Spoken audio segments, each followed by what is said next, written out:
नमस्कार हजुर। एक कागज सच्याउनु पर्ने भइहाल्छ नि। भर्खरै अफिस खुलेको छ, केही समयपछि आउनु ल। ए आउनु भयो, 10 मिनट जति बाहिर बस्नु ल, वेट गर्नु। सिस्टम भर्खरै खुलेको, अपडेट नै भएन। आउनु भयो, दिनु त। 4 नम्बरमा गएर ब्लाइन्ड पेपरमा सिग्नेचर गराएर ल्याउनु ल। ए ल्याउनु भयो। 11 नम्बरमा जानु, 11 नम्बरमा गएर सरलाई चाहिँ तपाईँको काम गरिदिनु भन्नु है। अर्को आउनुहोस् त। आजको टाइम चाहिँ सकियो, भोलि फेरि एकचोटि आउनु है। प्राय सरकारी अफिसमा हुने भनेको यस्तै नै हुन्छ होइन। जुनसुकै पनि काम गर्नलाई तपाईँहरू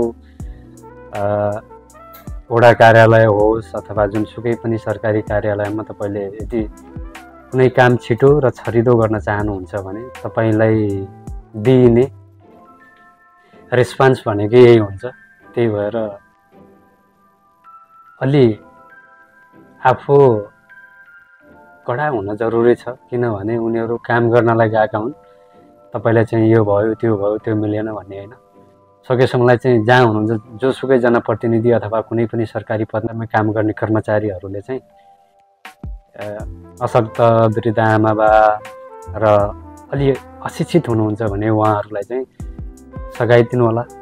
जतिसक्दो छिटो छरिदो र भरपूर गुणस्तरीय र सबै मानव जातिमा चाहिँ एकदम धर्मको काम हो। सेवा गर्नकै लागि तपाईँ चाहिँ त्यो पदमा पुग्नु भएको हो, त्यत्तिकै चाहिँ जानुभएको होइन। भन्नुहुन्छ ल हामी पढे लेखेर कलम चलाएर गएको हो भने पढे लेखेको मान्छेले पनि अलिकता चेतना आफ्नो उसमा चाहिँ हाल्न जरुरी छ ल। धन्यवाद। यो मेरो आजको एउटा सानो see you again another video. Thank you.